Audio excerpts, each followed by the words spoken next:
How many of you have had a narcissistic friend?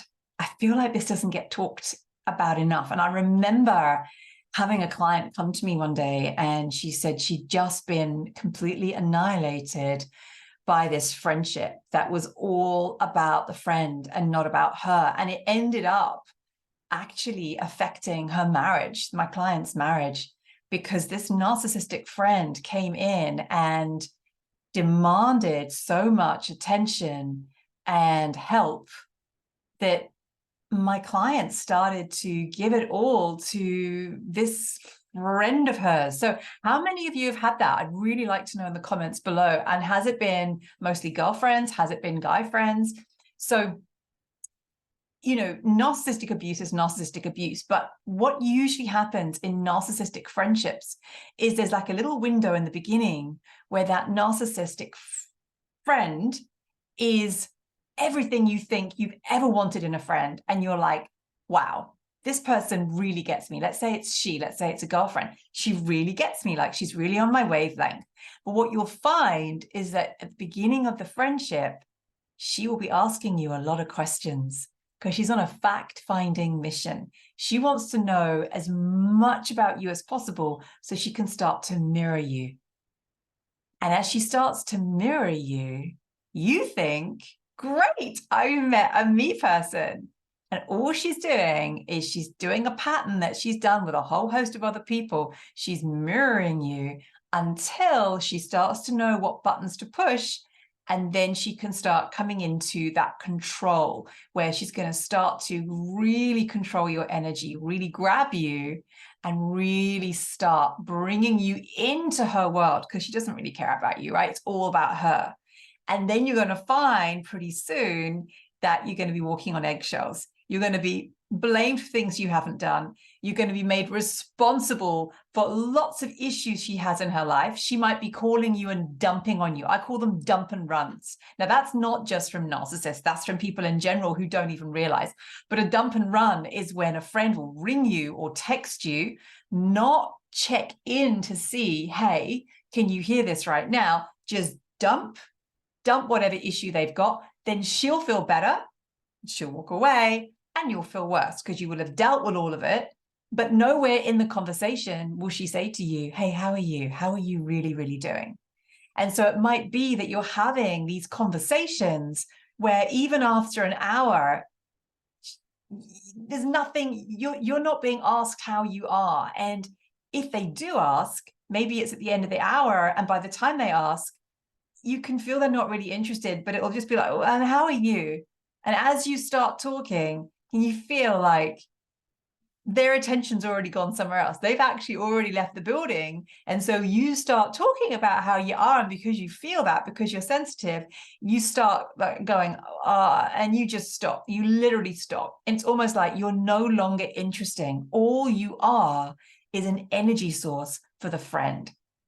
And many, many people I see have these relationships where they'll have the original narcissist, right, which is more than likely coming from their family, their extended family, or just relationships they've had in the beginning. And then they kind of get replicated. And for some of us, it gets replicated in business, right? So maybe it's the business that it gets replicated. For others of us, and obviously I'm not talking for me, right? I'm talking in general, it can be in the friendship arena. For others of us, it happens in the romantic arena. Okay. And so it's like, where is your learning? If it's with girlfriends, right, or guy friends, but let's say it's with girlfriends, really noticing the pattern where you are already giving, helping, trading your helping self to actually receive support. But what are they actually giving you back? And so notice if this is for you. Narcissistic girlfriends can be particularly tricky because when you wake up, and if you break up, it will feel like a divorce because in many aspects, the girlfriend in particular, can feel a lot closer than the romantic relationship that you have.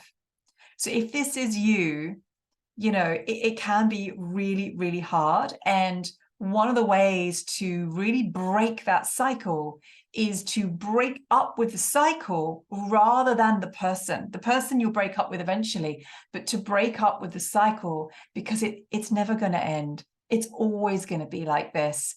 She's never going to think of you. She's never going to see you. It's always going to be, you're always going to be left with a deficit, and she will always be left with the gain. And I've heard far too many stories and situations from my clients to know that this ever ends well. It just doesn't. So I'm curious, what has your experience been with friendships? Have you had a lot of narcissistic girlfriends?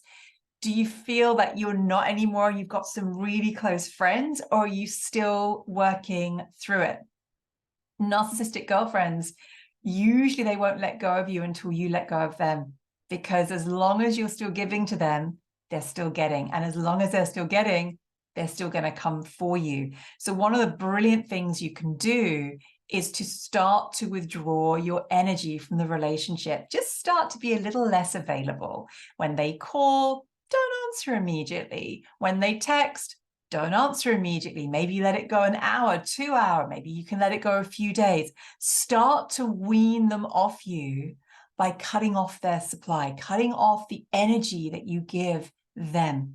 And what you'll find is, if it were a real friend, they would check in on you and genuinely be like, hey, normally I hear from you really quickly. What's going on for you? Are you okay? And when you talk to them about how you're feeling, they would hear you, they would apologize, and their actions would change, their behavior would change. Remember, it's never a real apology if the behavior doesn't change with it.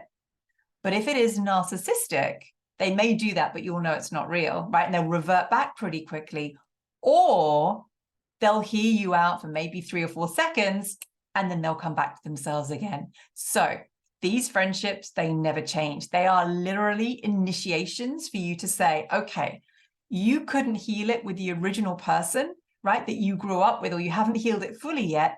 Here's like a mini version for you to practice with. And the quicker we can be kinder to ourselves means we're going to vibrate these relationships out, which means we move through these initiations quicker, and we go, you know what? I deserve to have really kind friends to me that really think of me and listen to me and see me without me having to pedal hard. I want to feel emotionally safe with my girlfriends. And when we make these decisions, we truly begin to have the kinds of friendships that we've been yearning for. This is us flourishing after narcissistic abuse. Loads of love.